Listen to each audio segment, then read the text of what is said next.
Lewis and his colleagues since 1978 have been publishing articles exposing the various operations of the CIA all over the world and some of the threats to civil liberties and democracy that this organization has contained.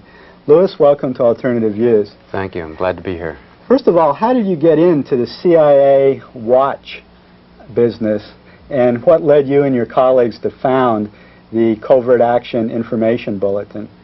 Well, I've been a journalist since the 1960s, and actually 1966. I spent 9 years in Southeast Asia, and it was really there that I first came to grips with what the CIA does in the world.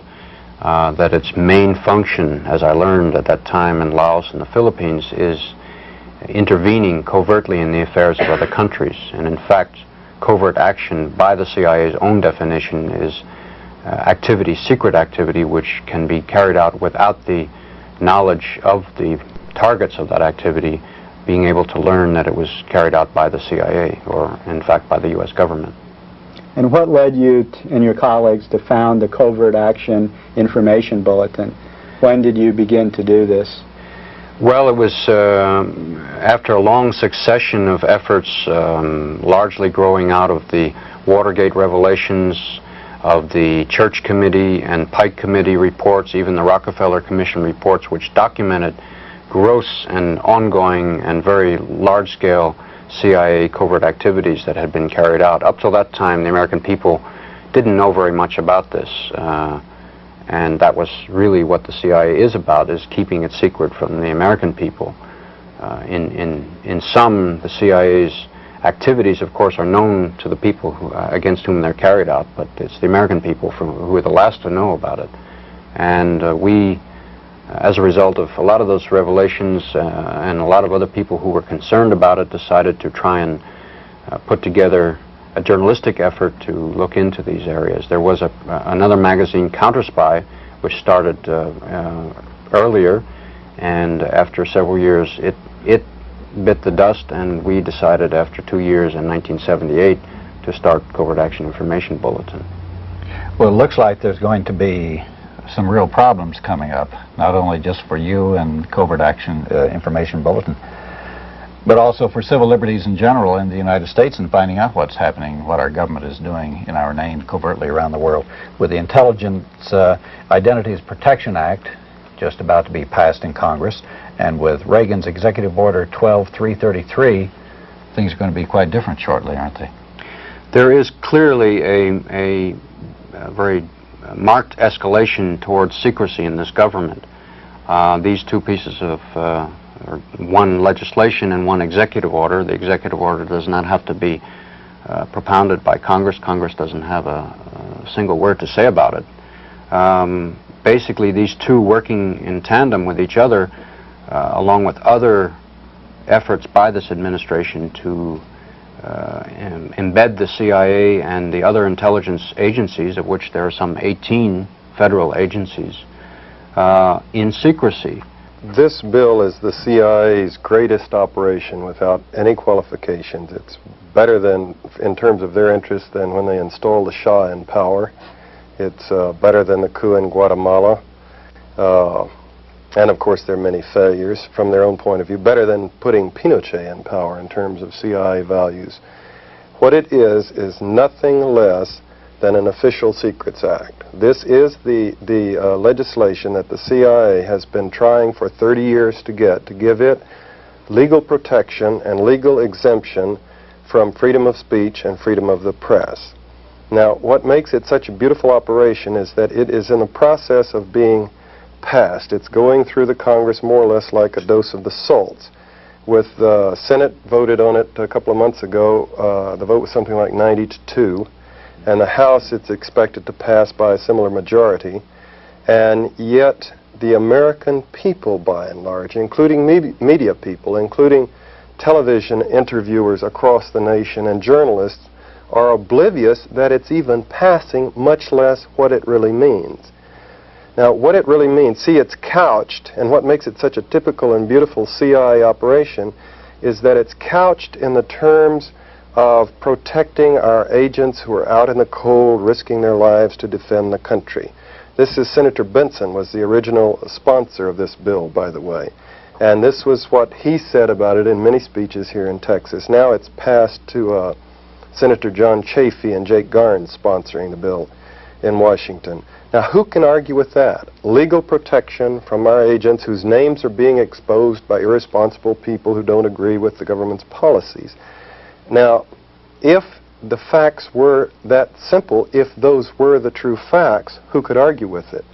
But the truth is that these agents' lives are not in danger because of their names being exposed. The truth is that these agents are functioning from embassies with diplomatic passports under circumstances in which, if the worst possibly happens and they're absolutely caught buying secrets from some local spy agent, a minister in the government or whatnot, the worst that will happen to them, even in the Soviet Union, is that they will be asked to leave the country. Under no circumstances will they ever be attacked or jailed or executed or whatnot.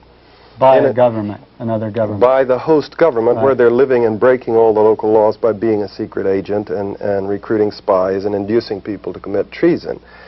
Now, in the 4 or 5 posts that I served in overseas full-time, we had full liaison with the president of the country, the chief of the police, and all the police officers and all the military officers. This means that we met with them weekly in the name of the CIA, no secrets, to have lunch or dinner and exchange information and do favors for each other. If there were ever a terrorist attack or threat against one of us, the first thing we would do would be to pick up the telephone and call the local police chief and say, hey, there's a threat against us. And I might note that this would also apply in the Soviet Union. If there were a terrorist threat in Moscow against the U.S. Embassy or a U.S. case officer or a CIA man, they would call the local police and say, you know, somebody's about to blow us up. There is a brotherhood of secret, quote, secret police agents that functions like a brotherhood even when they're supposedly on the other side. They're competing, but it's sort of like professional football players. They're on different teams, but they're still professional football players. Well, you had buddies who were KGB agents. Oh, indeed. Played tennis with them, played chess with them, socialized with them, went drinking with them, and that was the SOP for all case officers everywhere. 2,000 plus, well over 2,000 names have been revealed, printed, published in the last few years, and not one agent has been killed because of his name being revealed. Now, there were 2 cases where it looked like they were put-up jobs, right?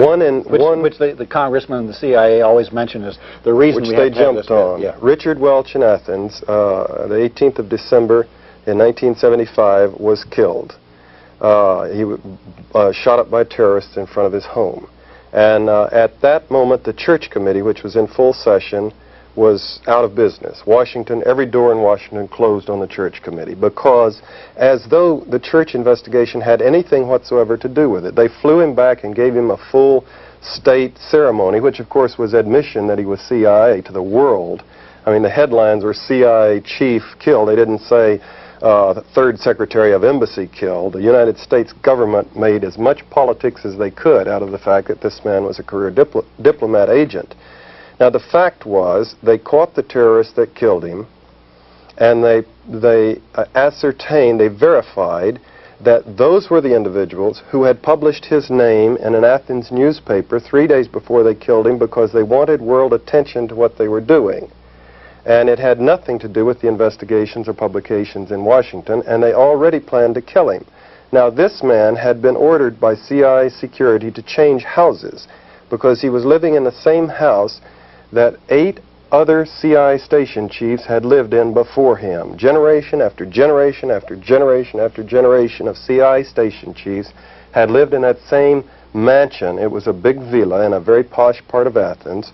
As governments had changed, coups, the colonels' coups, the monarchy in and out of power much earlier, and dealing with all of the terrorist activities and anti-terrorist activities and coups in the Middle East from Athens, with the CIA heavily involved with each government and change of government and the ins and outs in these governments, and yet the CIA station chief was living in the same house throughout. Eventually he was killed. He refused to move because he said it was a good house. Now, there is no way that that can be blamed on U.S. journalists publishing names in Washington. Moreover, as I pointed out, the CIA, the CIA director Bill Colby, exploited that man's death to make a big issue and to effectively close down the Church Committee. Which was investigating the CIA which was investigating malpractices. The CIA's extensive malpractices.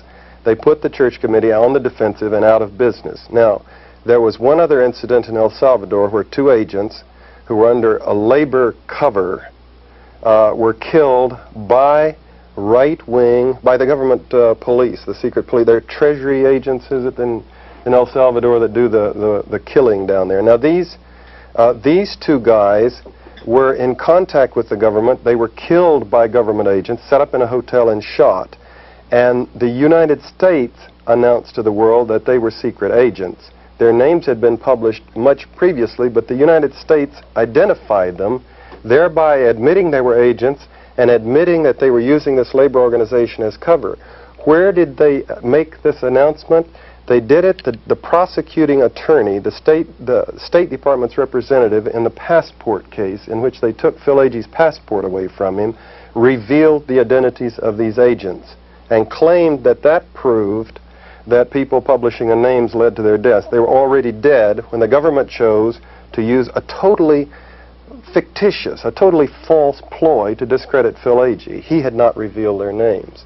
And so it's now in the Supreme Court records. It's cited by the Supreme Court justices in their decision against Phil Agee and his passport, him keeping his passport, these agents being killed, i.e. the Supreme Court and the State Department revealed their identities to accomplish their objective against Phil Agee. There was another situation in Jamaica where it looked like it was a plan-put-up job which failed. In that case, indeed, the chief of station's house was shot up with machine gun bullets, and so they made considerable propaganda publicity out of that with photographs of the bullets. But it's true his name had been published, but what happened is the back wall of his garage, well away from the house, received 5 machine gun bullets at a time when his family was out of the country and he was not in the house. And yet they tried to use that to make publicity to show that it made it dangerous to have the names revealed. It was also during an election where the opposition to the social democratic government wanted to make it appear that terrorism was rampant in Jamaica. And so wasn't there some political exploitation? Oh, indeed. There was considerable political exploitation of it, and all evidence points that it was the government secret police that fired the bullets. Right. But again, the press in Washington cooperated with the CIA to give publicity for the bill against the exposing of names. So there's no real need for the bill. It's not protecting in any way our national security. It's not required by the history of the CIA. Precisely. On the one hand, that's the problem, and I go a bit further to point out that these agents, 80% of them were identified from overt information in the Library of Congress. The people publishing the Covert Action Information Bulletin go to the Library of Congress and go through the State Department's overt records of its personnel and come up with the CIA officers' names infallibly, because there are little indicators in there which anyone can go in and read through and say that's CIA and that's CIA and that's CIA. Plus, isn't it just generally known in most CIA stations who is CIA? Don't they want themselves to be known? We used to call it contacts and information. We used to call it wearing an invisible badge. You acted as though you had a badge, CIA up here. You drew people to you. I'm CIA, talk to me. You were taught to do this. Alan Dulles, and the original CIA great, in his book, The Craft of Intelligence, makes this point that you have to be known to be an effective intelligence officer. But see, that's on the one hand. The bill is not necessary, and it's dishonest in that sense. It's based on false premises. On the other hand, the bill is so written that it goes far beyond the protection of agents' names. For example, the bill is so written that it will be a felony for agents' names to be published even if they're already, to republish the names, even if they've already been published, as in the Library of Congress or anywhere else. It also includes activities of agents, so that you can, if an agent kicks in the door of your house and rapes your wife or whatever, and you publish a story about it without citing the name, it would still be a felony. Under the executive order, so we have to see both the executive order and the Intelligence Identities Bill as almost part of a package. Under the executive order, the CIA now will be allowed, and is allowed since it was signed in December by the President, it is now law, the CIA will be allowed to carry out covert activities in the United States, as well as all the other agencies too. So that if you were to discover, for example, that a member of an intelligence agency had infiltrated, say, your church organization, your student organization, a trade union, or whatever organization, or any group of more than 2 people was infiltrated, and you discovered this, and you so much as mentioned it to a friend without even writing a news article or without even talking about it on the media, on television, for example, you could be held criminally liable under this bill. And we're talking about a bill which authorizes or which penalizes persons for 15 years in prison, 5 years in prison, $15,000 fine, or both, for persons who've never worked in the government. And that's a pretty heavy price to have to pay to try and hold up your rights, to stand up for your rights against the onslaught of the intelligence agencies. Now, the New York Times, to give you the proof of the argument that this is an official Secrets Act, the New York Times, in questioning the sponsors of the bill on the floor of the Senate, pointed out that as it was written, if the London Times published a story about CIA activities and the station chief, some scandal of some kind, the New York Times couldn't republish the London Times story without committing a felony. And the sponsor of the bill slapped his hand on the table and said, "That's right. We want to knock off all this criticism of the CIA." Well, the situations this has already come up with the revelation of CIA activity in Iran recently, which was not published in the United States for very long, but eventually it got either the Washington Post or the New York Times did it, and there was a big uproar because they were publishing it. And in the last hearings, the New York Times, questioning again Senator Chafee about this bill, said that as they read it, they would not be able to publish their very legitimate and valuable stories about the activities of CIA agents Ed Wilson and Frank Turple, who were selling terrorist technology to Libya after they left the CIA, without committing a felony. And Senator Chafee said, yes, in the future the Washington Post and the New York Times will have to be careful what they publish about the CIA. I should say, if this bill had been law then, we would have never known about Watergate. It would have been illegal to expose it. Absolutely. But now it will be clear to many more Americans that there is a sort of a split-level foreign policy, as there is a split-level policy at home. There is the rhetoric, and then there is the reality. And with secrecy in their vest pocket, they can now carry out a lot of these activities and do it, as they say, legally. And once more, we're going back to the age of almost the cowboy politics that the CIA carried out in the 50s and 60s. They claim, as a result of the Church Committee and other revelations, that they don't do that anymore. Well, this administration is not only not saying that, but they're saying that it's now legal, and now they're being very upfront about covert activity. In many cases, the covert activities are now being overt activities. It's been talking about the CIA being the main focus of this bill, but it isn't just the CIA, it's the FBI, where they're involved in, quote, anti-terrorist activities, and of course Reagan has said anybody who dissents is a terrorist and involved in disinformation. That's no exaggeration. That's correct. And also any of the other government or military intelligence organizations. I think many Americans, as a result of these two matters and others also, will begin to learn what it's like to live in a third world country which is being targeted by the CIA. Many Americans have lost sight of the fact that many citizens of other countries, particularly in the third world, have been the victims of massive CIA operations, covert operations. Everything from recruitment to bribery to buying of an election, on up the line to paramilitary activities and terrorism, training and torture, and even assassination and overthrowing of governments. And I think that Americans fail to realize this until it starts sometimes to hit them at home. And that's apparently what's going to be happening now. And legally, this administration makes no bones that it wishes to, that it sees its own people, many of us, as the enemy. And in fact, there are many people, I think, in the country who consider themselves very middle of the road who would be opposed to this.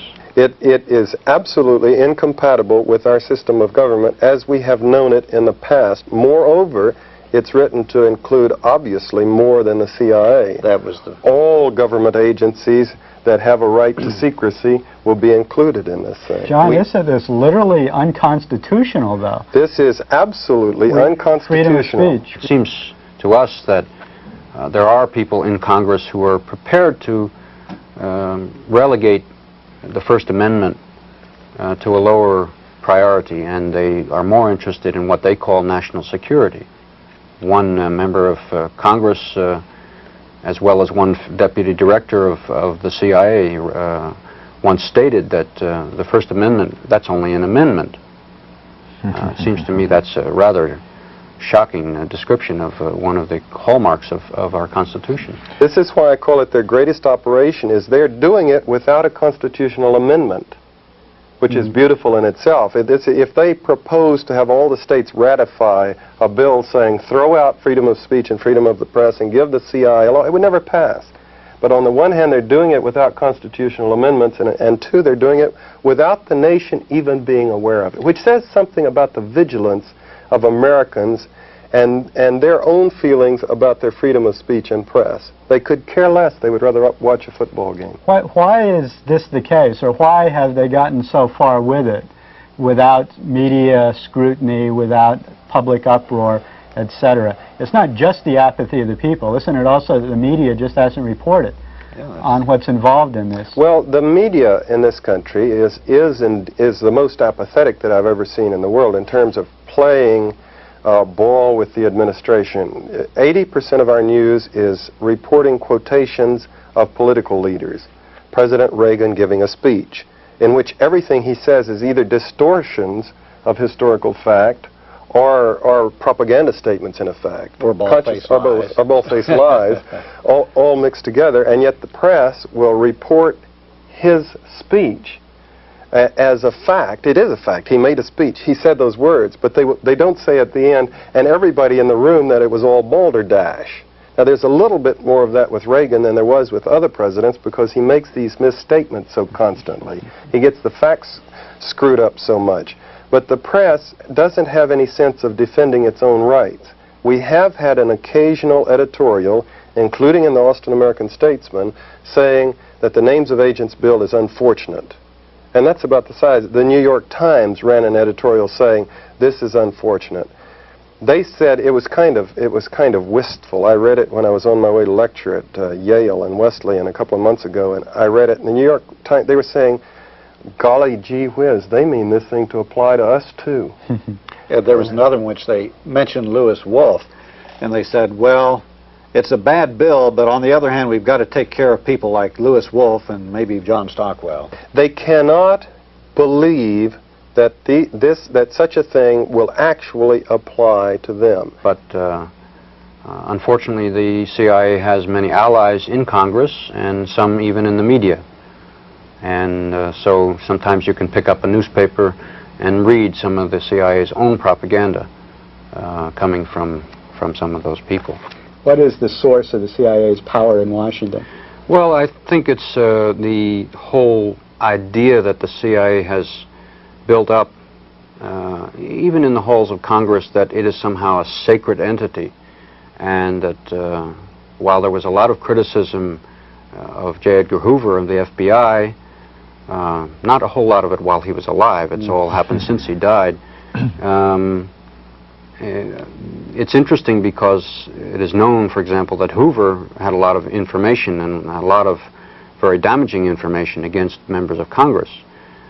It is also clear that the CIA maintains relations with a number of Congress people, some of whom have said so on the floor of Congress, that they are in close contact with the CIA. And this bill, for example, which was written by the CIA, and they said so. Deputy Director Frank Carlucci said it on national television back in 1978 and said, we are now about to deliver this bill up to Congress.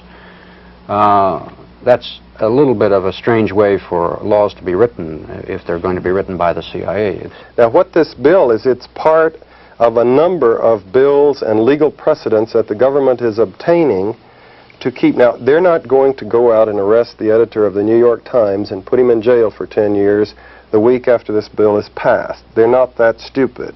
But they're getting, they may arrest Lew Wolf if he violates it. I think they probably would, because they could make propaganda out of such an arrest. But what they're doing is they're getting that bill, they're getting the passport ruling, for example.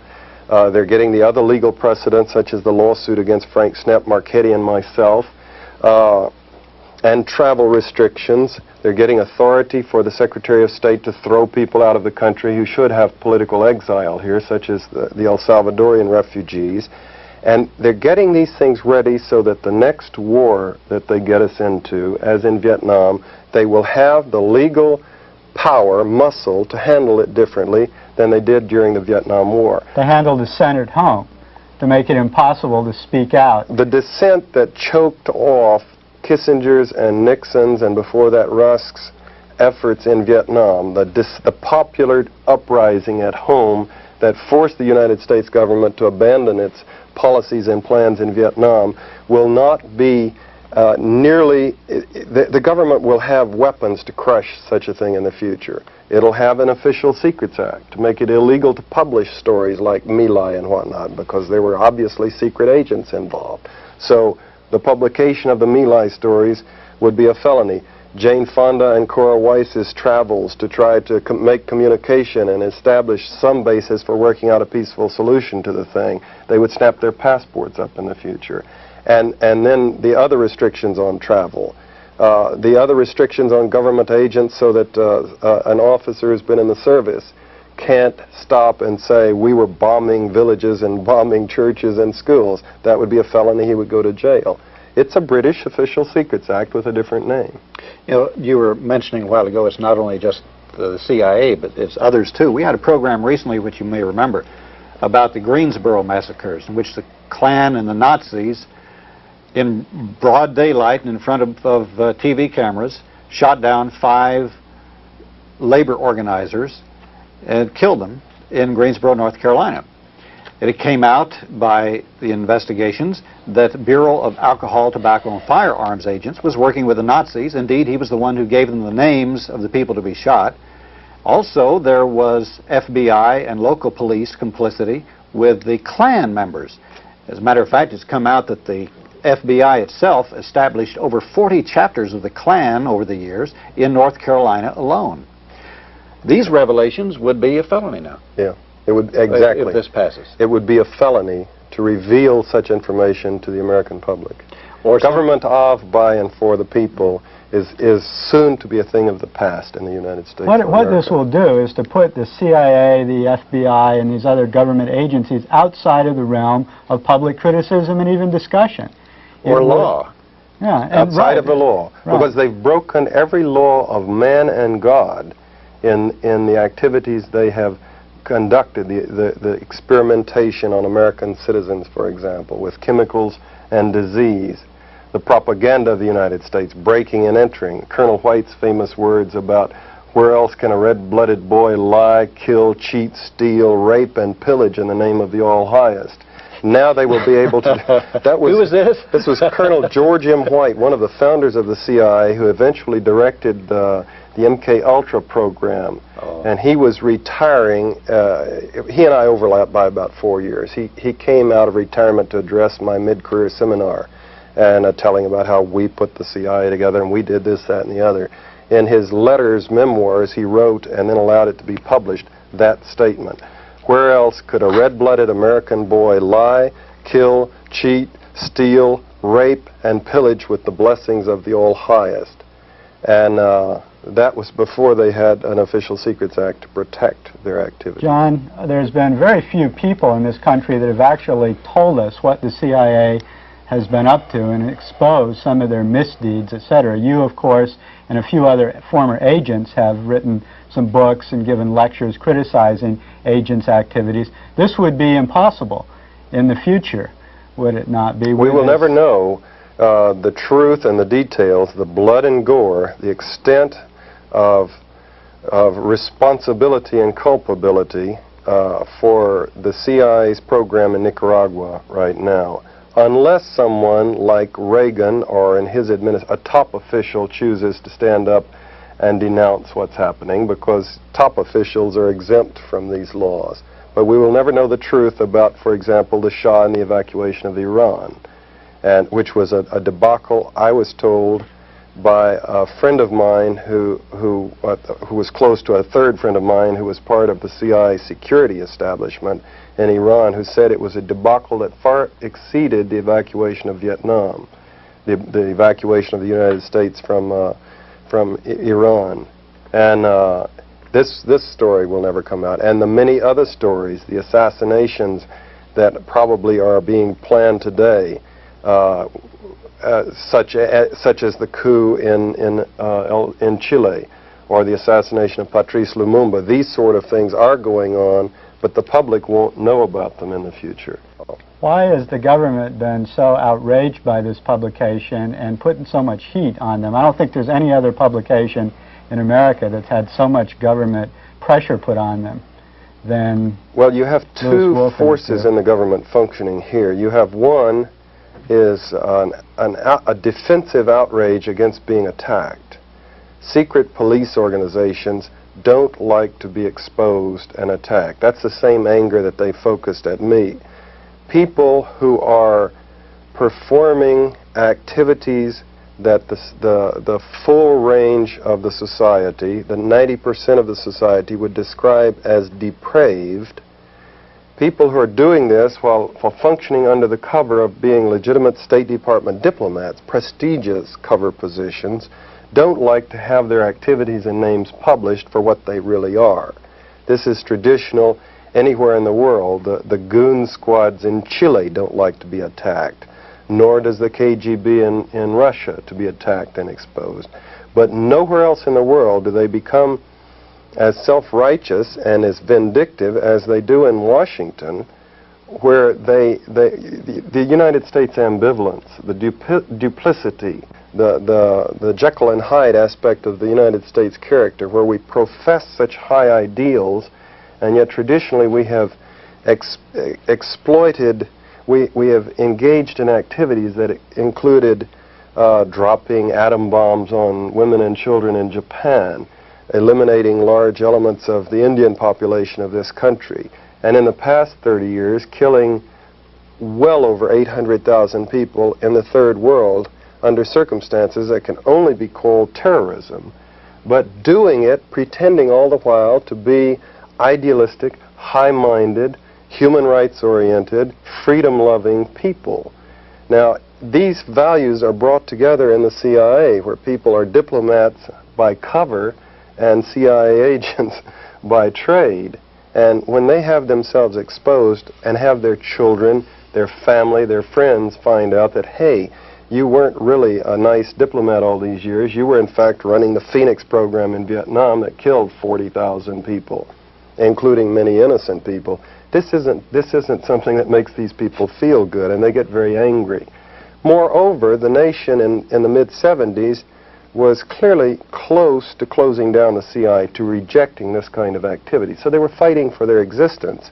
And there you get into the other driving force of their reaction against Lew Wolf and Bill Schaap and myself and others, is just simply exploitation, working the thing against the people who... there is a theory, which is of course nonsense, that Phil Agee was sent by the CIA to reveal names to create an atmosphere which would lead eventually to an Official Secrets Act. Now that is certainly nonsense, and in the extent to which it discredits very honorable men, you know, but the fact is that they are exploiting this revelation of names extensively to effect the passage of an Official Secrets Act. They've tried every other way over the past 30 years, every other way you could conceive of, They didn't succeed until modern times and the curious vacillation of the American public and Washington and the senators and congressmen in terms of just pure conservatism and callousness. And I think that American people really have to understand that it is their rights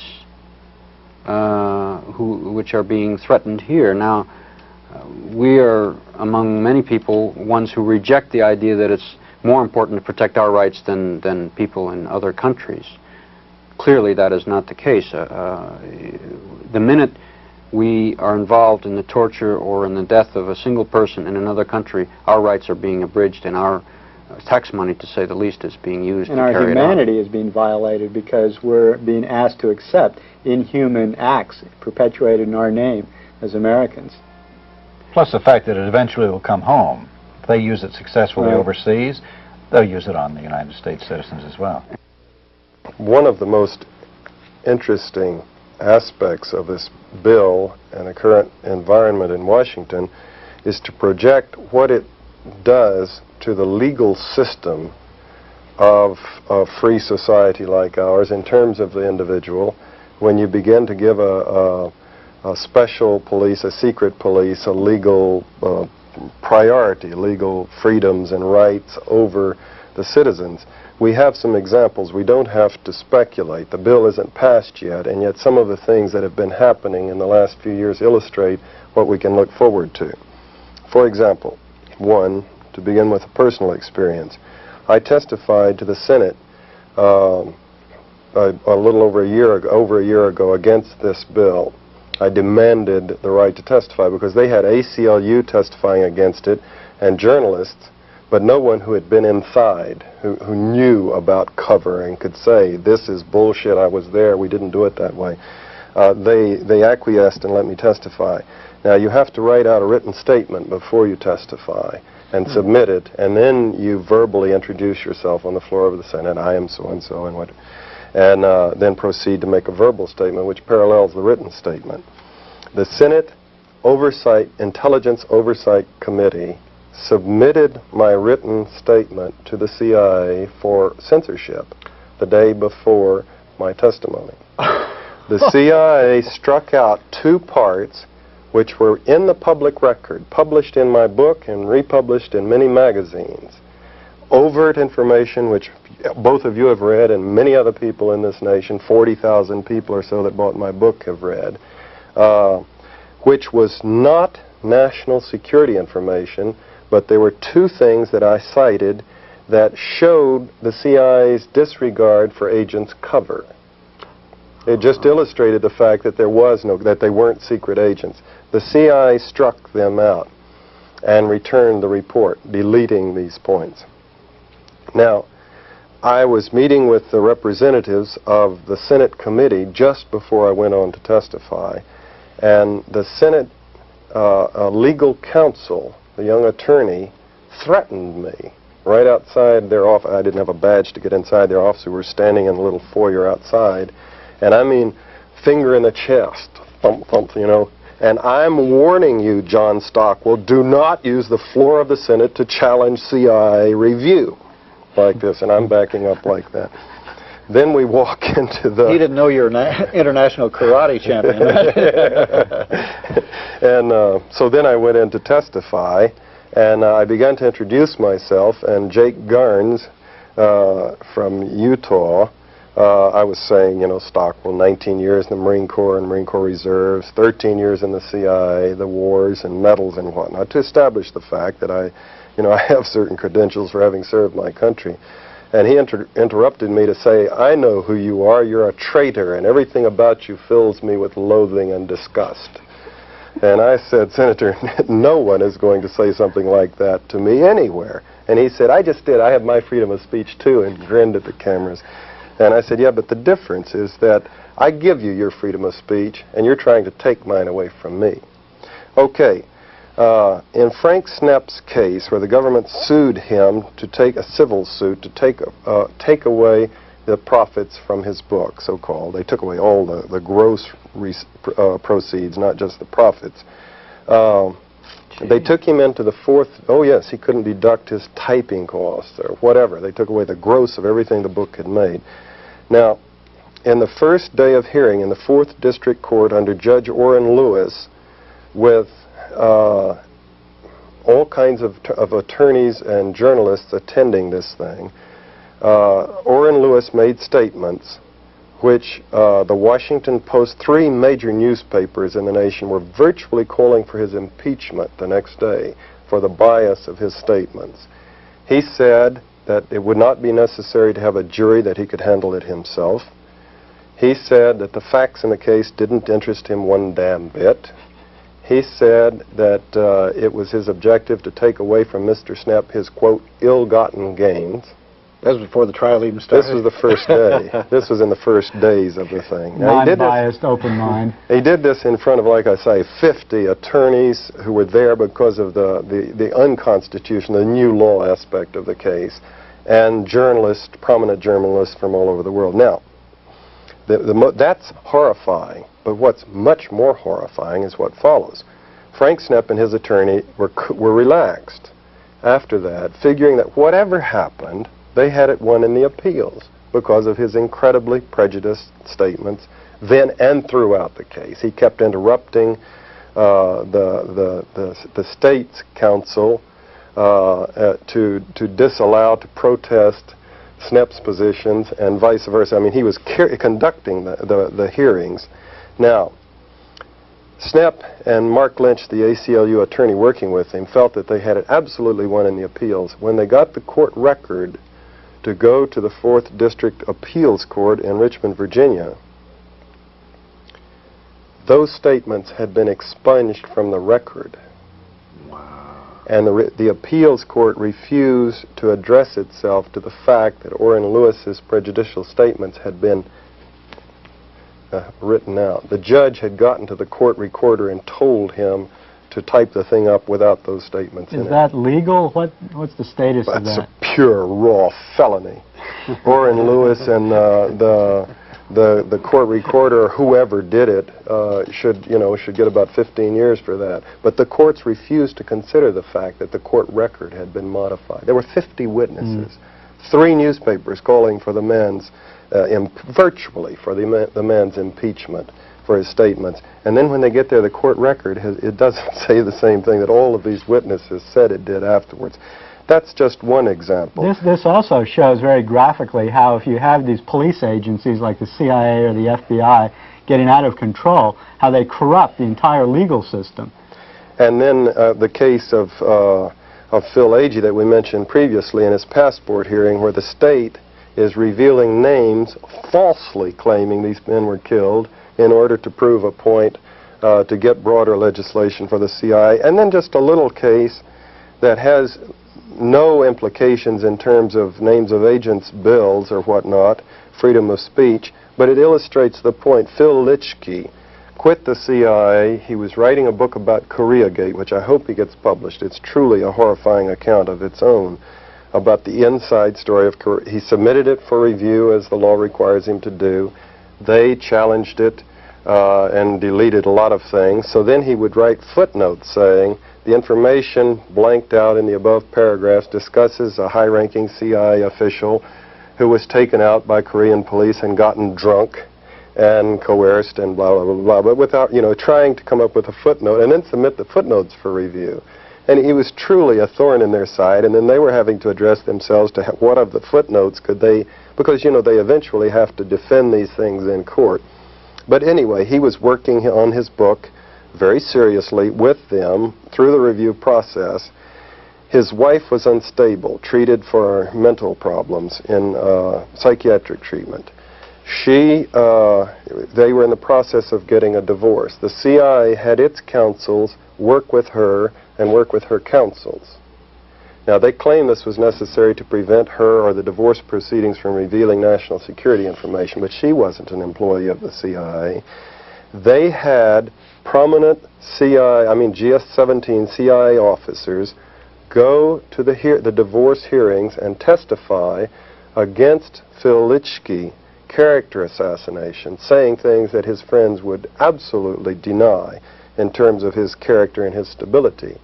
And when he and his attorney tried to cross-examine them, the court said no, because of national security. They couldn't be questioned on the statements they had made about him, and they were permitted to walk out of the room without cross-examination.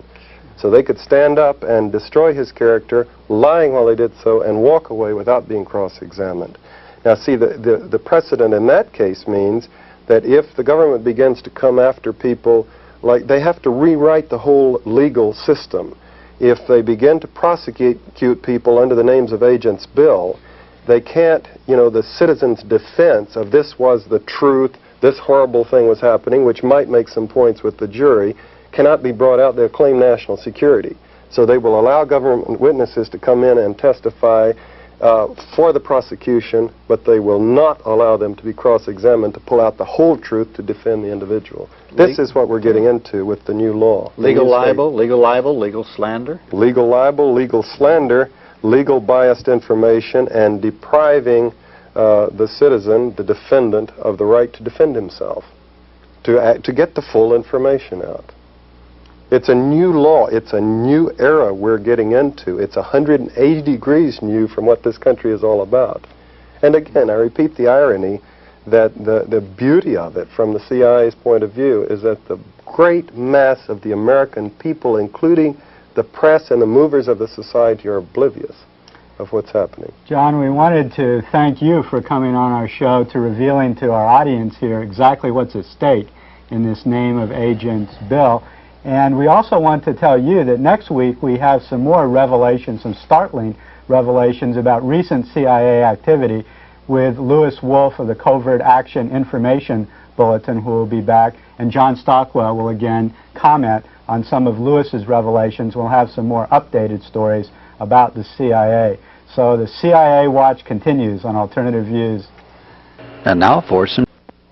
John, there has been over the last few years also a small handful of journalists who have been sort of CIA watchdogs, most prominent of which has been Lewis Wolf.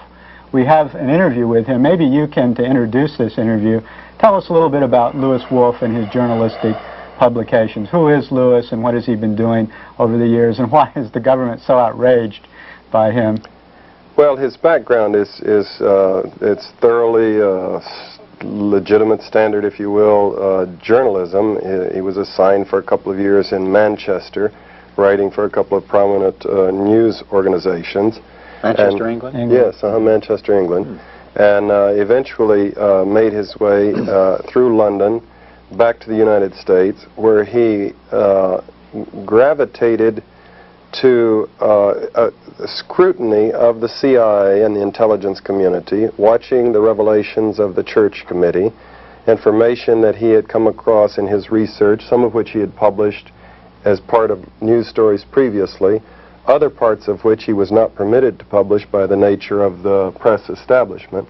And so he put together with Bill Schaap and Ellen Ray the Covert Action Information Bulletin, whose function was to focus on the intelligence organizations of the United States and discuss and expose in a perfectly legitimate way the covert action activities of the CIA principally, as well as the other intelligence organizations.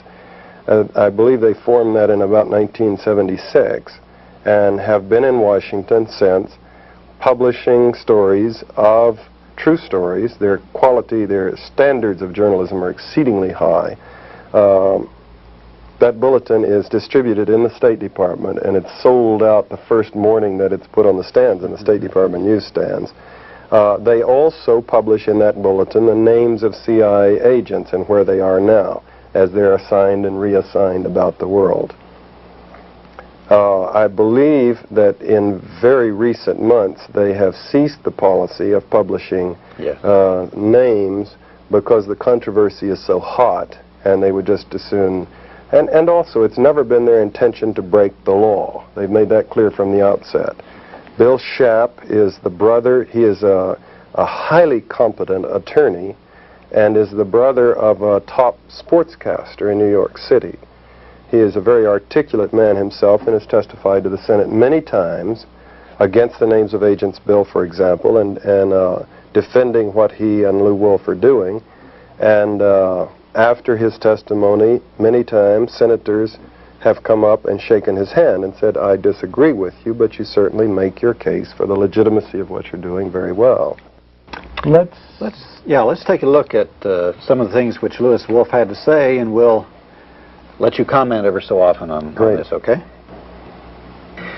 What, in the years that you've been publishing it, do you think are some of your most significant revelations? Are there some stories that even shocked you? Well, I think one of the big stories that we were able to document in some detail was the whole scope of CIA activities similar to what the CIA did in Chile, and which was documented by the Senate Select Committee, was the whole covert action program in Jamaica in between 1976 and 1980.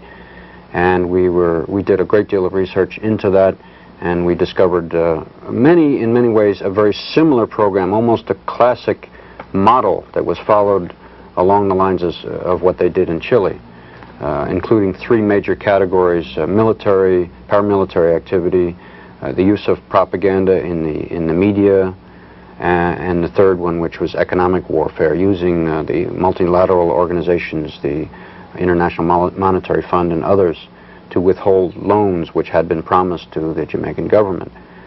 This is one example. What are a couple more of the details of that? You mentioned those first two examples of actual paramilitary activity the CIA was involved in Jamaica.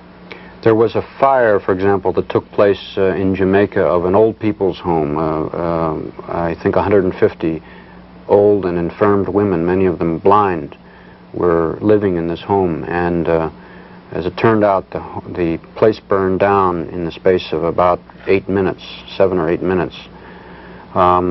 It was discovered that the phone wires had been cut and that the exits had all been blocked. Even those who could see their way out could not get out. And that the means by which the fire was set was the use of a petroleum jelly, which was unavailable in Jamaica. This was one indication, among others, that there was outside help. Why would the CIA, you might ask, why would the CIA want to murder 150 old women? It was because it was an effort, part of a very large-scale effort to discredit the government in Jamaica, which was at the time headed by Michael Manley, the Prime Minister. There were images produced of Michael Manley in the media, in the Daily Gleaner, which was the newspaper which the United States, through the CIA, helped to support. And there is a good deal of evidence of that. There were images of Michael Manley showing a death mask. I mean, it was his face which had been somehow made to look like a death mask, although it was pretending to be a photograph of him. And there were many ways to try and discredit him. This is very, very similar, in fact, to what the CIA did to try and discredit Salvador Allende in Chile. If you remember, Richard Nixon instructed the CIA in a meeting which was in 1970 in the White House, and there was a document in the Senate report which is reprinted, and he said, "Make the economy scream." Those were his words. And that's, of course, what the CIA proceeded to do in Chile, and that's what they also did in Jamaica. They also furnished a lot of munitions and assistance to the terrorist squads that were going around killing people in the cities and also in the countryside in Jamaica as well. That's correct. Well, John, you had a trip down to Jamaica, and you saw a lot of these things about Jamaica with your own eyes, right? Yes, indeed. A very moving, a very interesting trip to me, to see a target country at a time in the height of a CIA operation when I was completely outside. So there's no way that I could see the problem that journalists have always had when the U.S. government was targeting on a country in a situation, trying to destabilize it, overthrow or manipulate the elections or whatever, of trying to figure out what's going on when you don't have access to all of the flow of cables and the discussions in National Security Council meetings and whatnot for the planning. I observed that from published information, the CIA station there was quite large for that size of a country. It was huge, in fact. It was bigger than any station I knew of in Africa, although Jamaica was a fairly small island with 2 million people. That's typical of when the CIA is got a big operation going in a place. They beef up the station and beef up the offices back stateside. The tone and flow of articles in the Gleaner was, of course, as Lou says, definitely a chapter out of Chile or a chapter out of the Angolan operation. Every indication of a massive CIA operation going to destabilize the government, to make the economy scream. And in that case, I would say that probably someone got promoted for that one, probably several people. Because Manley was run out of office. Because it worked. By a legitimate election. Without a scandal, without an assassination, without the things that have caused the CIA so much grief, Manley, a champion of social democracy, of giving the people a piece of the pie, was thrown out of office, and an arch-capitalist was put in office. And again, there was minimal adverse publicity. Lew Wolf and the others were studying the situation and did publish about what was going on, but it was not published in the New York Times and the Washington Post, and the big television networks didn't do studies on it, primarily because even if the journalists of the big organs knew what was happening and might have wanted to, they really just, because of the secrecy, couldn't get the truth about what the United States was doing.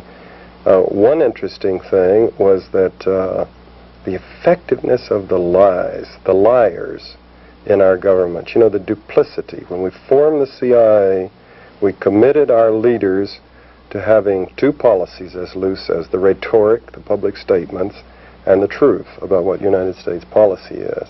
So an interesting measure of presidents is how effectively they lie. Interesting discussions that occur inside the CIA is about lying. Would you lie? You know, you're the DDO and you're going to testify to the Senate, and serious discussions. Are you going to lie? Because if you do, it's perjury and there's a chance you could go to jail, and yet, you know, the organization expects you to lie. President Carter was one of the most effective liars I have ever watched on television and through the media. As a poker player, man, I would never go up against that man. He could look at that camera and say things that obviously he knew were completely and totally false.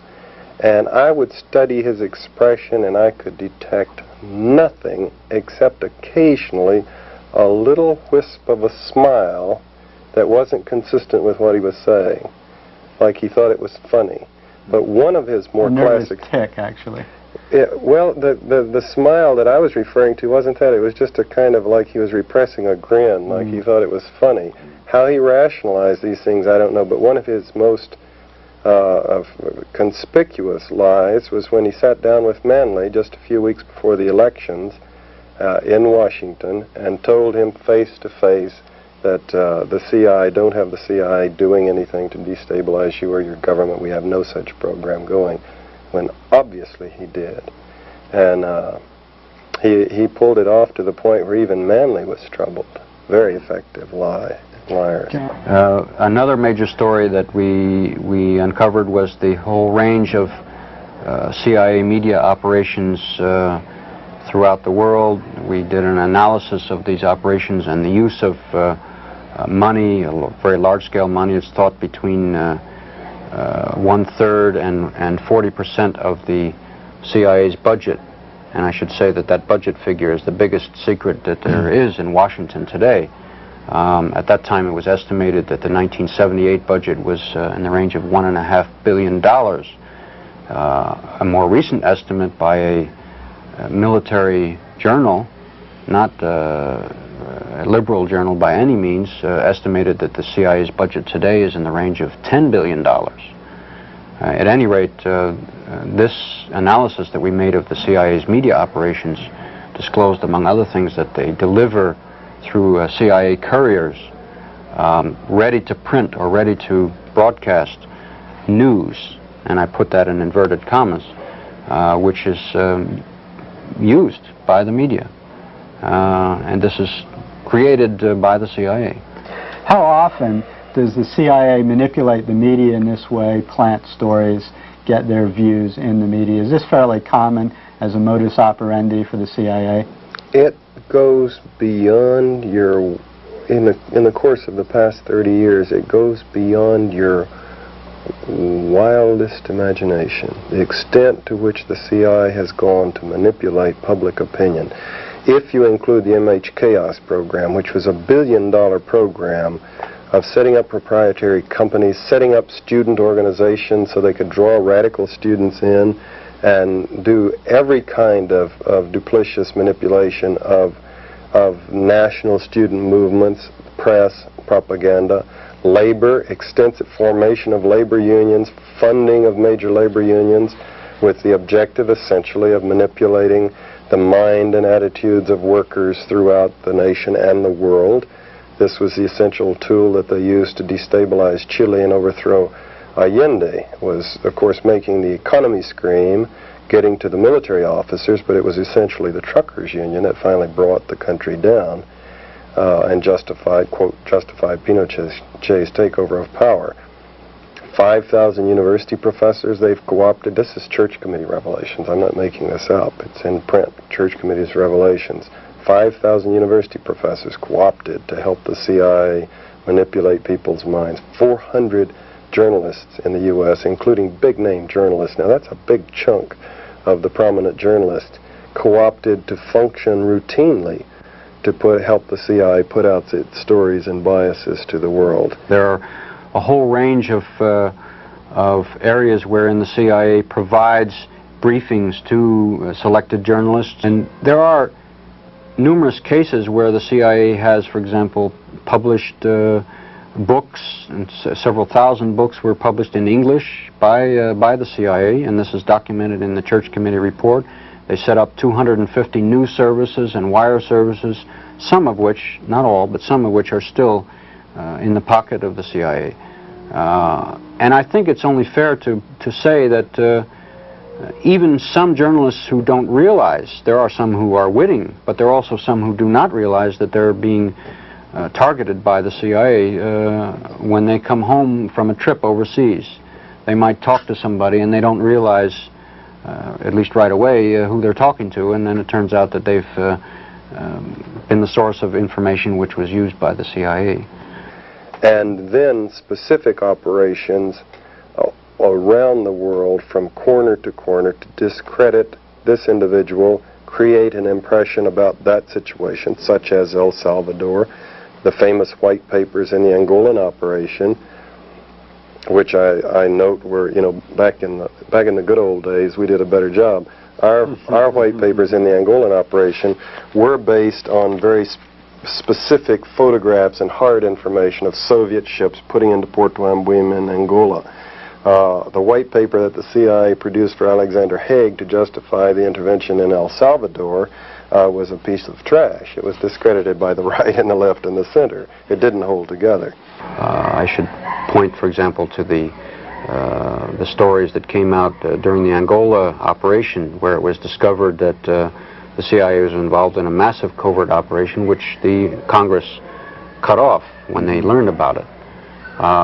There were certainly a small handful, really a tiny handful, you could count them on the fingers of one hand, of the members of Congress who knew about that operation and the scale of it beforehand, and then they cut it off. Well, one of the revelations at the time that came out was that the CIA had created a story that was planted in the media that the Cubans who were in Angola at the time were raping Angolan women, and that they were really doing very, very gross things to these women and killing them. Well, it was disclosed, in fact, by John Stockwell, among other people, who was the former CIA station chief, or in charge of the CIA's task force in Angola, that that whole story was created by the CIA station in Zambia and in Zaire, where they sat around a table and wrote this story, and then it was fed to a stringer, who then fed it to a news service, who then got it to the AP, Associated Press, who then picked it up, and it was sent around the world, and it was printed in hundreds of newspapers as fact. But you can rest assured that it is at least very difficult for the American people, including us, to know what is true about the Sandinista government in Nicaragua, for example, or about El Salvador, or about Argentina and the Falklands right now. Our former ally of a month ago is now our enemy in this confrontation. In Jamaica, for example, and then this very specific, the Libyan hit squad, the mythical Libyan hit squad. We had a situation where President Reagan and President Gaddafi were confronting each other internationally.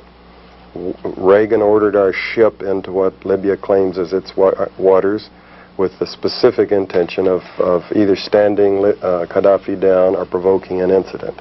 And it worked. He shot down 2 Libyan jet fighter planes. And then Gaddafi was incensed, and there was a credibility problem. There was the president of the giant United States confronting this relatively small Arab country. I guess this leads us to your Covert Action Information Bulletin, because there's a story in here about the hit squads, and it actually originated apparently with the Israeli secret police, the Mossad. It's a very interesting case study of how these propaganda operations can come about. Apparently, since the Israelis, working as they have for many years very closely, the Israeli Secret Intelligence Service, or Mossad, has worked very, very closely with the CIA, and in fact the CIA helped to set it up back in the mid-50s. Originally, part of the story came from Mossad, that there were 2 people who apparently were either employed or were agents, contract agents for Mossad, who fed some of this information to the U.S. government. I see. And the U.S. government was fully prepared to believe it.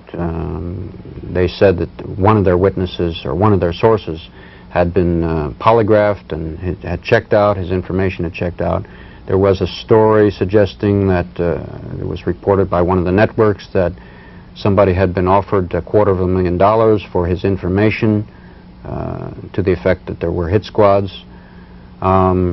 And some of it originated, as I said, from Mossad, and some of it originated from CIA fabrications. Jack Anderson, for example, reported that some of the information that he had been given and reported in his column had turned out to have been CIA fabrications. It's important to remember that the Israelis, as much, I guess, as the U.S., considers it a priority to discredit and to possibly destabilize or overthrow the Libyan government. And one method that they thought of, I guess, was to create a story that said that Libya had sent death squads to assassinate President Reagan and other high officials. What were yeah, go ahead. Well, only recently, some of the same high officials who before were saying that they had evidence that some of these hit squads had entered the country through Canada are now on record and quoted in Newsweek and in other media saying that they never located a single person and a single evidence that there was a hit squad, and yet they say there is still a threat. Well, I think it's fair to assume, though there is not enough information yet to say, but it's fair to assume that the CIA was hoping through this to create a justification for further intervention in Libya, possible military activity or economic boycott or blockade, as they've now proposed, as has been proposed by the White House. Well, let's take a look at some of the articles in the latest issue of the Covert Action Information Bulletin. Not only will it give you an idea of what the magazine is about, it's, oh my goodness, over 50 pages, but also it gives, just this one issue, gives a good example of the widespread operations not only of the CIA, it's not just restricted to the CIA, but mercenary activities around the world as well.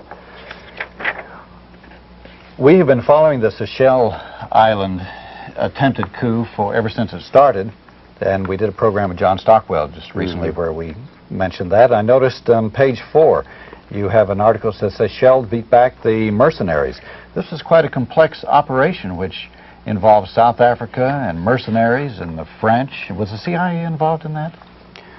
There's still a lot of information that will come out, but it is known that some of the activity, I should say primarily the main source of the coup or attempted coup was South Africa. That South African intelligence, including one admitted so-called former member of the South African Intelligence Corps, who says that he quote-unquote retired in order to go for a visit to the Seychelles for his vacation. And largely the program was initiated by the South Africans. It does appear, however, that the United States, which has had an ongoing interest in creating a base of operations in the Indian Ocean, and the Seychelles is a very strategic area, not just because of it has no large natural resources as such, but that it is a critical importance to the U.S. as a jumping point in the Indian Ocean. But it looks like there are other aspects too, that they're also trying to keep the government of Mauritius from becoming a more progressive government. There were some significant elections coming up. Plus there was something I didn't know at all, and that was the fact that there is an island chain, Comoros, which actually were taken over in a coup which was carried out by mercenaries. Yes, in that case it was largely French intelligence which was the source of that one. There is some indication that the CIA was involved, though somewhat peripherally, in that one. So I can see where that could stimulate people like in the group down in New Orleans of missionaries. Boy, they are, in a way, aren't they? of mercenaries that were going to take over Dominica. Yes. Since apparently the plot fell through for Grenada, and they've seen that it can happen in Comoros, that they actually can take over an island government and run it. The case of the attempted coup in Dominica is a very interesting one, and here the U.S. Involvement is rather strong. There was an attempt to build a force mainly made up of members of the Ku Klux Klan, together with some other former and active mercenaries who had long involvement in U.S. Special Forces and Army background. And their first idea was to invade Grenada, but then they realized that the Grenadian government probably would be able to offset their activities and probably defeat them, and since their security forces are quite well organized there. And so they changed their plan and decided to go into Dominica. The former Prime Minister, Patrick John, who was very, very closely identified with South Africa, in fact, he had helped to set up a monitoring station and also a base for the manufacture of long-range torpedoes, which could be built with the help of South Africa, which he helped to set up. And basically, he had hoped that if the coup succeeded, and he agreed with the Klan people, that if it succeeded, that he would give them rights to casinos, to gambling operations, he would even give them several posts in his cabinet if he came back to power. Well, of course, needless to say, it failed. But see, was there some dopes, yes, some narcotics business involved exactly, there too, wasn't also. There? As there often is in these things. This is on page 44, by the way. We're getting a little bit ahead of it. Yeah, this is also covered in the same. Yes. This highlights a point, though, that we've made several times on this show, how the CIA will use anyone to carry through their objectives. The Ku Klux Klan, mercenaries, the mafia, drug operations. It's reasons like this that John Stockwell thinks that the CIA is completely corrupt and immoral operation. Not to mention the 800,000 people that have been killed through CIA operations. I think 800,000 is a very, very conservative figure, but yes, that's correct. There is clearly a trend today in the CIA to move more in the direction of contracting out some of the operations that it does not really want to get itself, not that it doesn't want to get involved, but doesn't want to get caught with its pants down doing it. And so some of the more sensitive activities they're branching out and letting either other intelligence services or other quote-unquote private freelance types. it looks like that they are developing a very significant alliance with the South Africans and the Argentinians. Once again, these are both covered in this edition of the Covert Action Information Bulletin. Angola, the Pretoria's continuing war, talks about the South African involvement there. Mozambique rebels exposed. Once again, we find South Africa involved in that. And the CIA in that case. Yeah, and the CIA. And then we get to an article here about Argentina activates international death squads. And this article shows that these, God, wretched, horrible people involved in tremendous amount of torture and maiming and killing of people in Argentina are now, like I say, they're subcontractees. And not only that, but the U.S. is trying to make a regional type of kind of a NATO. It's called SATO, which is a good SATO for SATO. But anyway, with South Africa taking care of the area in the Indian Ocean and Africa, and Argentina taking care of Central America and South America. In fact, Argentina said they would be glad to come up and help with the El Salvadorian folks, right? That's correct.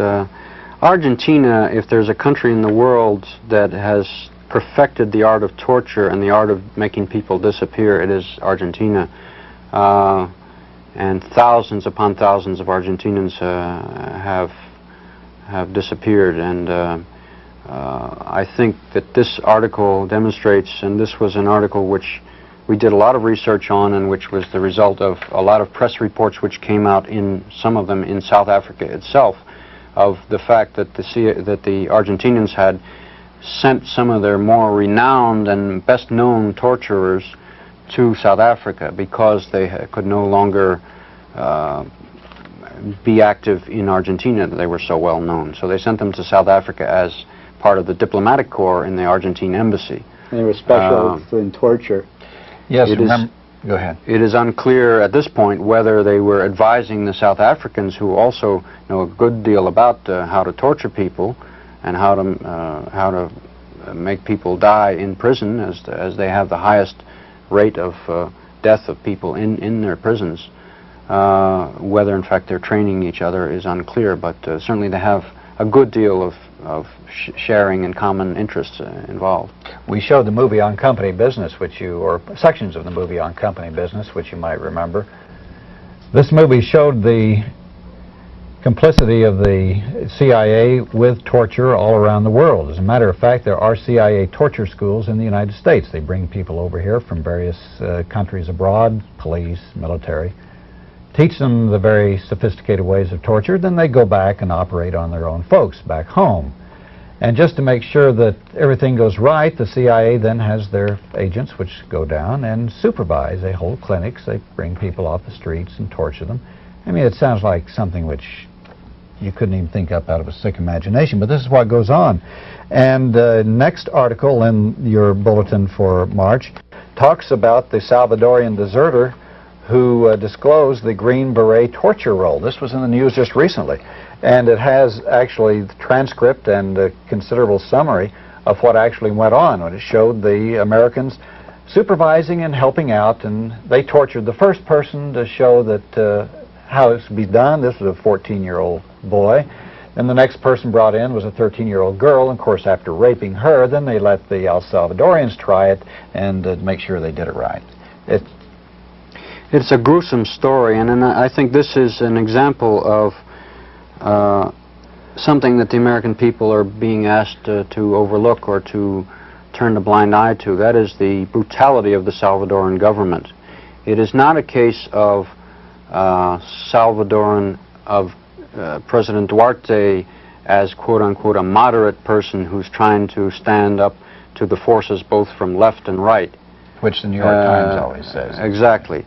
It was, in fact, the New York Times in a story in January who disclosed the first part of the story, which was that the Green Berets, 8 of them, were present during a torture session. And it was a major story. Strangely, it was such a major story, but it was on page 2 of the New York Times rather than on page 1. But it was a very big and important story. I would say, however, that one of the reasons, I guess, was that the member of the Salvadoran army who talked about this, who is now deserted and who is living in Mexico, he was somewhat intimidated, I guess, by talking to the New York Times, and he's later revealed to Mexican media, and that's the transcript in this article, that the Special Forces, and I should say the U.S. Special Forces, was created originally by the CIA. The Special Forces were actually involved in the torture as opposed to standing by observing it. They said they didn't rape the little girl, though. I mean, there is some morality left, oh, yes. right? Louis, how does this torture and all of these CIA covert operations fit into American foreign policy as a whole? You have a couple articles in your current journal about the role of the CIA in these sorts of operations we're talking about within American foreign policy. Could you focus on that for a minute?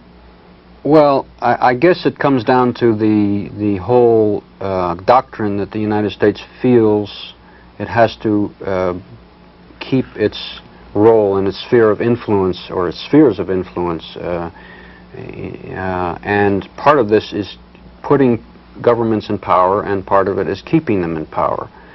Now, there are many governments with whom the United States has been closely identified around the country who cannot stay in power without massive repression. Of course, El Salvador is one. There are many others around the world in all the 3 continents.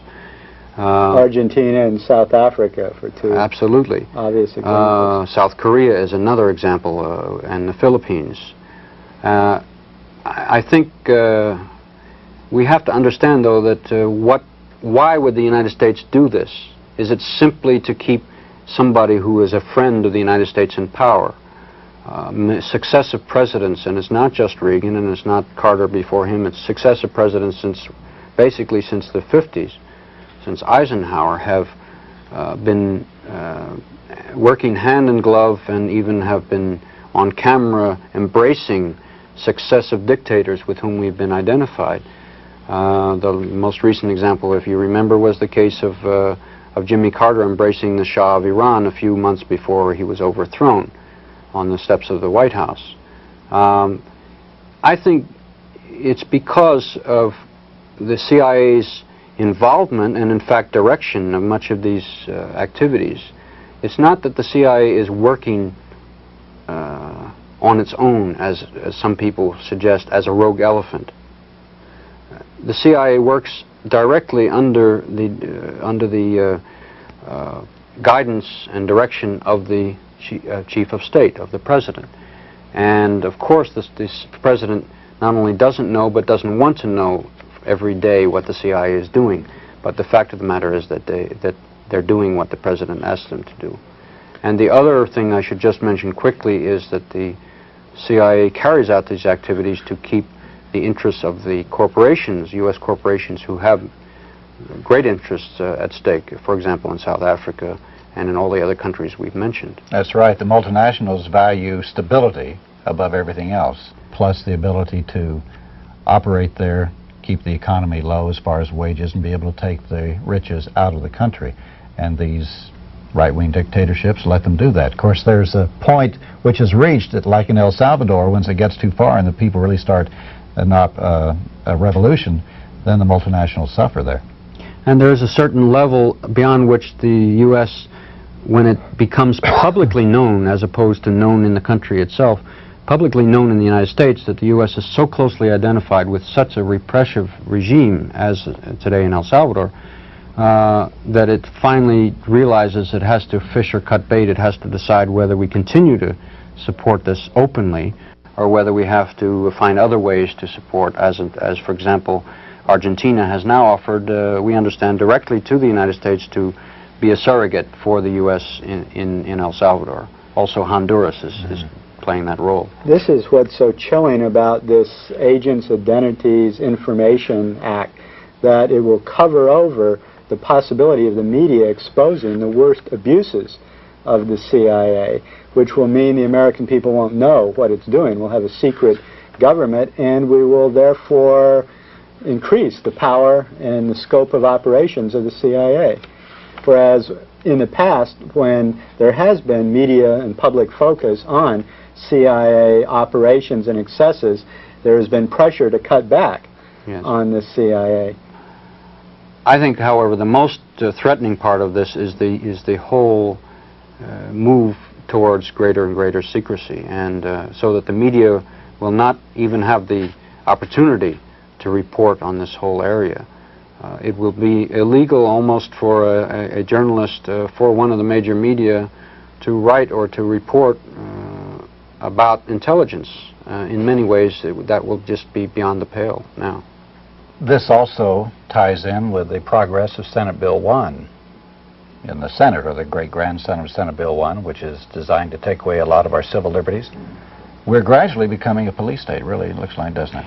Well, what can be done about it? Well, I don't feel it's fair to be rhetorical about this. I agree that there is a move towards greater and greater secrecy and greater or less and less accountability of the government to the people. And there are, of course, a lot of people who are opposed to this, including quite a few members of Congress. For example, 29 members of Congress signed a resolution challenging the right of the President to intervene in El Salvador. Under the War Powers Act, he has no right to do this, and they're challenging his right. And that's 29 members out of hundreds, but it is a significant, I think, indication that there is, even in the halls of Congress, opposition to his policies. As well as in the country at large. I mean, the overwhelming majority are against Reagan's policy in El Salvador. And I think the recent polls have shown that the foreign policy in general is not entirely accepted, or there is great doubt and great wonderment as to whether there's any continuity, whether the policy is thought out, whether it's based on realities or only the very anti-communist rhetoric of this administration. There are also quite a few people high in the administration who have intelligence backgrounds, and this is another indication that the intelligence is on the rise in this administration. Louis, as the final question, and to conclude, what can the American people do against these worst excesses of the CIA, and indeed against the threats to all of our civil liberties involved in some of these bills that are being passed that will unleash the CIA? I think the biggest thing is that people can educate themselves as to what is going on, to read their press, and to demand to know what is going on from the media, to try and exercise their rights, that is to let their member of Congress know that they don't accept whatever the policy may be, even to demonstrate publicly if they're opposed to these activities. I think most of all is to keep themselves informed and to speak out against it. Well, thank you very much. Let's focus on one of the current and most spectacular revelations that the CIA has made in recent years, and that is their expose of Nicaragua that was just yesterday, the day before we're taping this, where a Department of Defense personnel and a CIA director, Bobby Inman, yes, I think it was, claimed to have photographs that showed that Nicaragua was greatly increasing their military forces, that it was on the same model as Cuba's, that this was all being funded by the Soviet Union, that Nicaragua was systematically carrying out genocidal operations against Indian tribes living in Nicaragua. They had pictures of villages that had been destroyed. What would your attitude towards this be? I think the first time that I can remember since the Bay of Pigs that a single, there may have been one other case, but it's almost the only case since then that the CIA or U.S. intelligence has disclosed satellite data from which they say this came. Now, satellite data by its very nature, and depending on how far they enlarge it, can be made to prove anything. These pictures, I'm not saying, I do not know, I have not seen the pictures, but we are asked to believe that these pictures were taken within the last several months in Nicaragua or over Nicaragua by U.S. satellites. We are further asked to believe that the activity which is portrayed in these pictures is taking place as of now. Recently, Secretary Haig said, and he held it up as the smoking gun in a press conference, that his information was that the Nicaraguan government was engaged in massive repression against the Mosquito Indians. Right, that was the big point they made again yesterday with these pictures of burned out villages. Well, one of those, the picture to which Secretary Haig referred to in his press conference 10 days ago was a picture which was published in Le Figaro magazine in Paris. And it later turned out that that picture had been published with a caption saying that this was the present Nicaraguan government showing them burning houses and burning people alive, I believe. It turned out that that picture, and Le Figaro has admitted it since then, was a picture that was taken during the Somoza rule, and that those pictures were 4 or 5 years old. And of course, Mr. Haig has had to, or General Haig has had to pull back on that one, but they are now still saying that there's massive repression against the Mosquito Indians. I would simply point out that it's a dichotomy and a contradiction for this government to give a great deal of attention to the human rights of mosquitoes if in fact these abuses are taking place when in fact Native Americans are not accorded the same attention by our government. Nor are the El Salvadorian people who are systematically being killed by these death squads that are... And the Guatemalan Indians are being almost annihilated. It's almost a genocidal campaign by the Guatemalan government against the Indians in Guatemala. I do hope that some of this... well, first of all, there is a lot of evidence coming out that the part of the campaign by the CIA against Nicaragua is through paramilitary units and squads of former Somocista soldiers who are being trained in Honduras. And their campaign is against these Mosquito Indians, and a lot of hundreds of mosquitoes have been killed by those squads in cross-border raids. One of the reasons why that the Nicaraguan government has been forced, I believe, by these campaigns to move a lot of these people away from the areas where they're in danger is because of those activities, not because of a policy of the Nicaraguan government. It's as a result What of would their reason the US. be to have genocide against these tribes, the current government in Nicaragua? The State Department hasn't given any hypotheses about why they would be engaging in this. I can't see any motive for it. Yeah, it seems strange. Well, they pretend and would have us believe that the Nicaraguan government is a totalitarian, one-party, top-down dictatorial rule, and that they have no wish to integrate the Mosquito Indians into their society, and that furthermore they have us believe that the Mosquitoes want to secede or want to have an independent country or state, or at least an area which they can call a separate country. I don't think there's any evidence to show that that's what the Mosquito Indians wish. John, since the time we did that interview with Lewis Wolf, there's been quite a few revelations about CIA covert operations in Nicaragua. Can you comment on those? I think there were some stories in these times about some of the things that the CIA was up to there. I can comment in a speculative way, since I don't, you know, I'm analyzing the news now based on my past experience, of course. But let's see, what's the inflation rate since 1975 to 1982? In America? Yeah. What would that amount to, 5 years? It's been about 10% a year. Almost. Even more. The point is that the CIA's budget, it's been announced that the CIA, the President signed an order on the 1st of December ordering the CIA into full paramilitary covert action against Nicaragua from Honduras, organizing mercenaries to destabilize the countryside, to counter the Cuban aggression in that country, is what they announced was the justification. And the budget they were given was $19 million. I compare that with the $14 million that I was given in 1975 in Angola for the Angolan operation. The parallels are quite striking. You know, there were parallels with the Angolan operation in the Bay of Pigs, for example, and other covert actions. But then Guatemala was different, and Iran was different. So you know, each situation is different. But here, we have it's so close. They're working from Honduras. We were working from Zaire and Kinshasa. They're working with ex-Samocistes. We were working with the Portuguese exiles, the Portuguese who had fled, for example, creating an army out of these people. Also, they have, quote, mercenaries, but actually soldiers who were sent from Argentina, for example, and Venezuela and Chile and Colombia to join this force.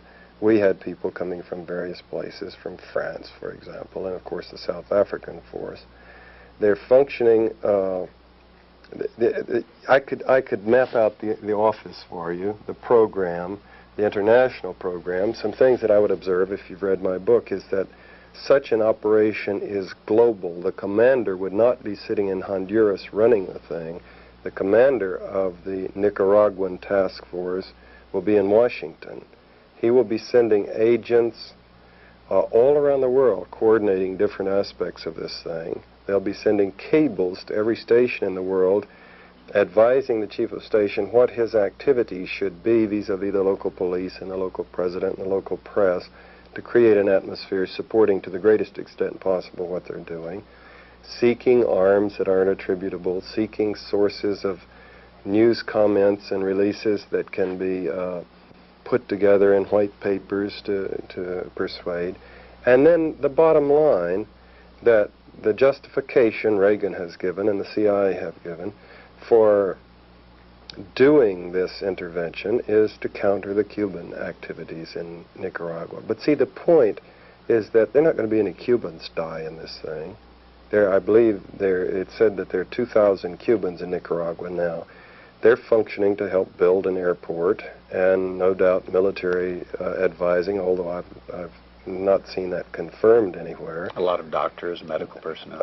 Doctors and medical personnel and teachers and whatnot.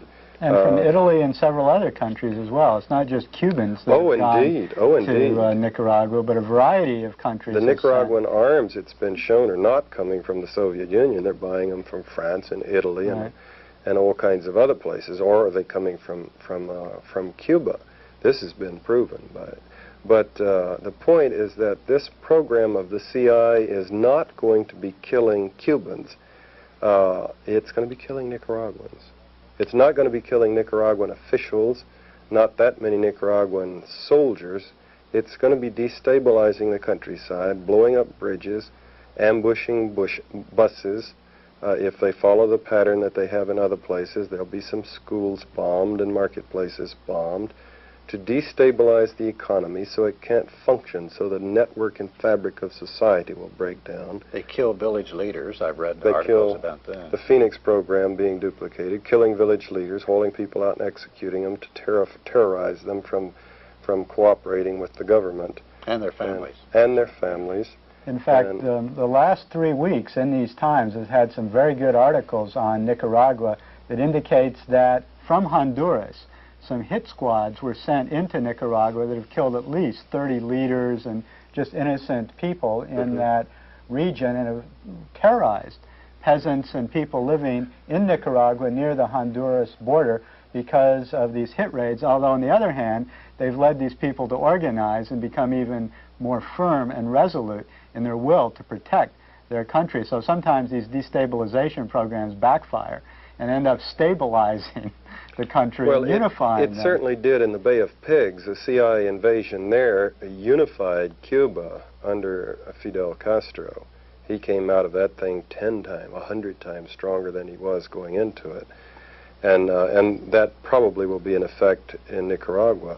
These Nicaraguans dying will be added to the 800,000 I mentioned earlier, the victims, people who die as direct victims of CIA covert actions in the last 30 years. The minimum figure given by all responsible parties and press and government studies and whatnot is 800,000. The figures range from 800,000 to a couple of million victims of CIA operations. Right. Indirect type of... Indirect. Now, that does not include, for example, the people who died in the Vietnam War, which was a direct result of a CIA covert action. Or the, what, 1.5 million in Indonesia? The 1.5 million in Indonesia. Now, that's a lot of dead people. Now, the circumstances of this killing are pure terrorism. Recruiting terrorists to go across the border and blow up and assassinate and kill. We have to remember that the next time President Reagan or Alexander the Hague are making their pious statements about the threat of international terrorism and the horrors of international terrorism, the United States is, without any serious competition, leading the world in international terrorism today and for the past 30 years. John, isn't there something unique about this Nicaraguan situation, is that the administration is openly admitting that they are carrying it on? That's truly a difference, and this gets back to the rogue elephant. Is the CIA a rogue elephant, or has it all these years been doing what the president wants? And of course the truth is both. In some cases it's done what it wanted contrary to presidential orders. In other cases it's done what the president probably wanted but didn't say. In this case, because of the nature of the Secretary of State and the President, the CIA is clearly doing exactly what the President wanted. Now, the President didn't hold a press conference to say, I'm sending in the CIA to kill people in Nicaragua, but it has been admitted by the White House that they did. It's been leaked, and the President smiled at the leaks, that he did order the CIA into this action. So he's clearly, he sees himself as, Marshal Reagan, sort of, showing off how he can shoot. Let those people know he's got something he can do. Louis, while we're on Central America, we might also note that your group has published a book called White Paper, Whitewash, in which you analyze the infamous white paper that was published by the American government to justify American intervention in El Salvador. Can you just briefly indicate some of the obvious whitewash in the white paper and some of the things published in your book, and then maybe we can tell our audience where they can get this? The white paper was published in 1979 well, I should say, I'm sorry, there were prior indications of propaganda about U.S. intervention in El Salvador, but the original white paper that we're talking about here came out in 1981, February 1981, and it was said to have been captured. There are a series of documents that were captured by the Salvadoran armed forces. Now, we should remember, first of all, that there were three accounts offered as to how the information was captured. One said it was found by a State Department intelligence man who went to El Salvador and saw it on a table in the headquarters of the Salvadoran Armed Forces.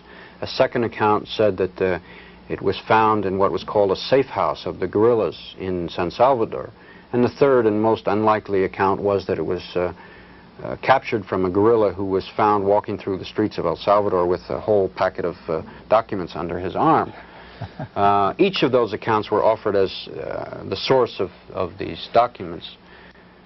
We have analyzed the documents that's in this book, co-edited by Warner Polchow, or edited by Warner Polchow, with interviews with Philip Agee. And it's very interesting to analyze, as has been done in the book, line by line, word by word, the so-called white paper. There are parts of the paper, for example, that refer to, in English, sections of the so-called original Spanish language documents that don't exist. There are creative translation. Exactly. There's one document, for example, that's partly in Spanish, in handwritten Spanish, and then on the same document it's typewritten in English. So we're asked to believe that whomever was sitting down at the table writing these shopping lists for arms from Cuba, from Vietnam, from Ethiopia, and Libya, was going to move from a pen in Spanish to a typewriter and type in English, and I might say, very literary English. There are a lot of contradictions in the white paper. Basically, we should understand this because it was and is the first and the most important justification that has been used by the government for its intervention in El Salvador. Of course, now they pretend that because the white paper was so widely discredited, even by one of its authors who gave an interview to the Wall Street Journal and disclosed that he even had a lot of questions about it. So I think there's a lot of reason that this document or this exercise in propaganda is a classic in CIA propaganda. So if the audience wants to order this book, how can they get it? Well, they can write to the publisher, which is Deep Cover Publications. Should I give the sure. address in Post Office Box 677, New York, New York 10013, and it's well, $6.50 plus $1.50 handling. Yeah. And can people also get the mailing list for your other publications? You've published a book called Dirty Work, the CIA in Western Europe, and another one called Dirty Work, the CIA in Africa, as well as putting out this Covert Action Information Bulletin. Will you give information on how they can order those other publications? They can write to us, to Covert Action Information Bulletin in Washington. I'll give the address, Post Office Box 50272, 50272, Washington, D.C. 20004. And we'll be happy to send you the information. I find this very sad, by the way. I find it troubles me, not obviously because I was once part of all this, but also just as an American citizen, to realize that this country is indulging in activities that are just as cruel and just as depraved in some cases, and almost as extensive as what, for example, the Gestapo indulged in Germany. We haven't liquidated 5 million Jews, but 800,000 minimum figure people killed in terrorist circumstances in the Third World is a lot of people dead. And the responsibility, ultimately, yes, you know, it's done by the CIA and it's a secret organization, and therefore we have plausible denial to our own consciences, because there's nothing we can do about it, we don't know about it, and they didn't consult us. But the other side of that coin is that the CIA is the United States police organ, and what it does, we, the American people, are responsible for. So that in addition to the personal losses of freedom of speech and freedom of the press, we are responsible for the genocide of terrorism that's taking place against the world today in our name and with our tax dollars. And with the changes of the laws and executive orders, the whole apparatus of the intelligence services, including the FBI and their right-wing hit squad buddies like the Nazis and the Klan, are now being able to be turned on the American people. Turned on the American people. With impunity. Remember that, Lew Wolf mentioning the executive order, which we've all followed with great interest. That, too, is President Reagan going public, bragging about what he's doing with the CIA. But don't forget that the CIA has always functioned extensively inside the United States. The MHKS, you know, $1 billion program, was all domestic. And MK-Ultra experimentation on American citizens with drugs and LSD and whatnot, that went on for 20 years, and that was inside the United States on American guinea pigs. The opening of mail for 20 years was American citizens' mail. They've always done this thing. The Operation Mongoose war against Cuba was run from Florida, and they had over 1,000 safe houses and boat docks and whatnot that they were operating from the United States. The training facilities for torture, for interrogation techniques, were in San Antonio, Texas at one time, a few years back. And, you know, that's something that's easy to move somewhere else. I don't know where it is today. John, recently one of the individuals in the CIA that was in charge of these covert operations has recently resigned, and that is Admiral Bobby Inman, who was allegedly second in command at the CIA. It's been widely reported that Inman himself believed that William Casey, who is the director of the CIA, was overly fond of, quote, adventurous but ill-advised CIA operations abroad. And Senator Joseph Biden of Delaware has recently noted, without Inman, the intelligence agencies may be given license to try all kinds of questionable things here and abroad. In the light of what they've been doing, even under Inman already, what would be your comments on the Inman resignation and the future of the CIA? Well, I would have to regret the fact that he left. Not that he was a paragon of liberal virtues, but he seemed to be, when compared with William Casey and some of the others, Jesse Helms over on the Senate side, Carlucci, his predecessor, he seemed to have some pretty strong instincts for protecting American institutions. He protested the Names of Agents bill at one time, or at least one version of it, as being unessential to American national security, and of course he got a lot of criticism for that. It would seem that he was, in effect, a moderating influence on some of the crueler instincts of men like Casey, who of course is a very inept and corrupt individual. The corruption being that he's maintained his own business portfolio. He's a millionaire. While he's CIA director, he's running the CIA, he's running his own businesses, and of course from the CIA he can have some influence on world economic matters. He has also been appearing at Republican fundraisers, and of course that's one of the biggest no-nos in the United States governmental system, to have the head of a police organization with the influence of the CIA to openly advocate one political party's position and help it raise money.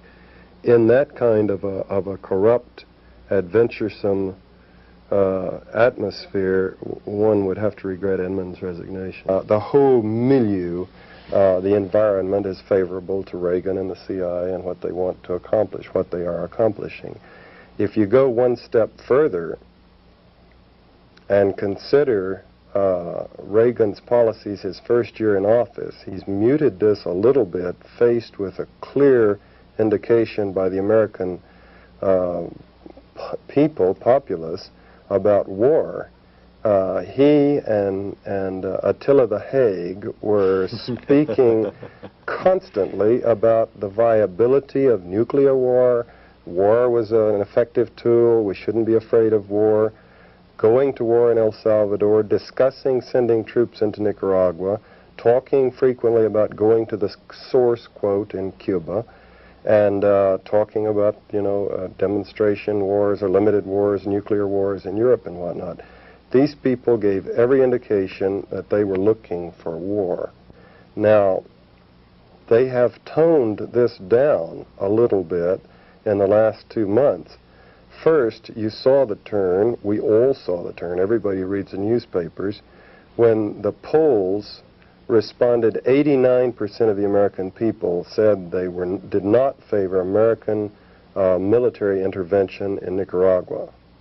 And this was a pretty clear indication to the president that the American people were not going to support him. He would not be a successful president if he got us into a war. It would be something that he would have trouble selling, trouble maintaining.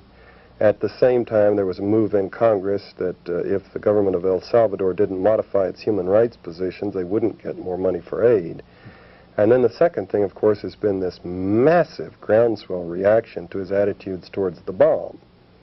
And that's national, every corner of the nation, little bitty towns across the nation organizing effectively and having big demonstrations, as well as the big cities. The nation and the world so deeply concerned about the threat of nuclear war, and just absolutely horrified that you could possibly have a president in office whose mental capacities were so limited that he would actually talk publicly of demonstration atom bombs in Europe, popping off a bomb to show our will and resolve, limiting nuclear war to Europe, and the possibility of surviving nuclear war in the United States.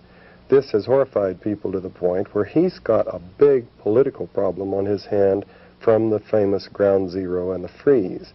And the result is that it's forcing a change in their stated policies and attitudes. They're toning down quite a bit from what they were saying a year ago at this time, for example, responding to the mood of the nation in some frustration, I think, clearly. Well, thank you, John. That's fine. We've exhausted you again, but we appreciate it.